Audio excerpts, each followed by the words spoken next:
There are certain shots I keep coming back to, not because they're trendy, not because they look good, but because they've actually made me better. So here are 5 shots that took my filmmaking to another level. Starting with number 1, POV shots. They do something most setups don't. They don't just show you what's happening, they let you experience it firsthand. They're also sort of a reset button, kind of a way to reframe space, shift the tone, and throw the audience into the moment.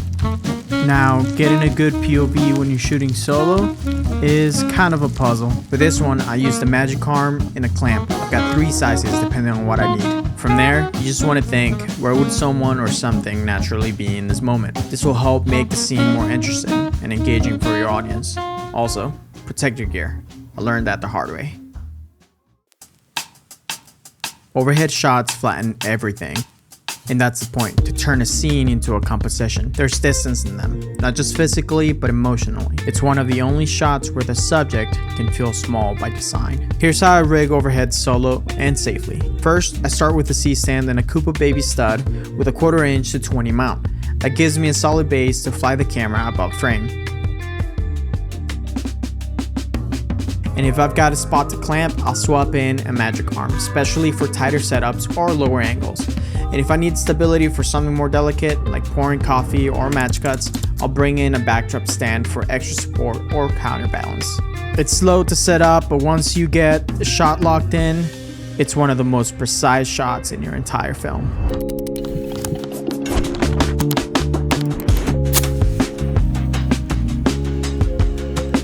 This next one is macro shots. I like to use these to highlight that something matters. An extreme close-up tells the viewer this isn't just a detail, it's the detail.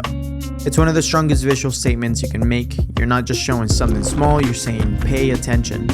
Now, I don't own a true macro lens, not really, just this, a $17 set of diopters off Amazon.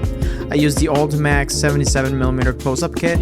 You stack them like filters and instantly your lens becomes a macro lens. Now this is the Laowa 24mm Pro. I bring it out for hyper-specific shots, but 99% of the time I'm getting macro with the diopters. The trick here is motion. Turn something, move across texture, control reflections. Macro is stillness, but it's also tension. And sometimes it's just weird in the best way.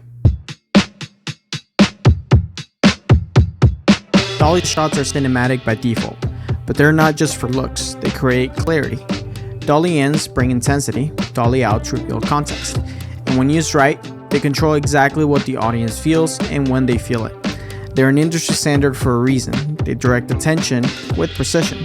Dolly setups used to be complicated, expensive, time-consuming, but now there are a ton of ways to get the movement solo. This is an Edelkrone motorized slider, not sponsored. I just use it constantly. If I don't have it with me, I've used office chairs, a tripod with some kind of towel on the ground, a stabilizer, and even handheld creeps. The gear is flexible, but the principle stays the same. Movement with purpose.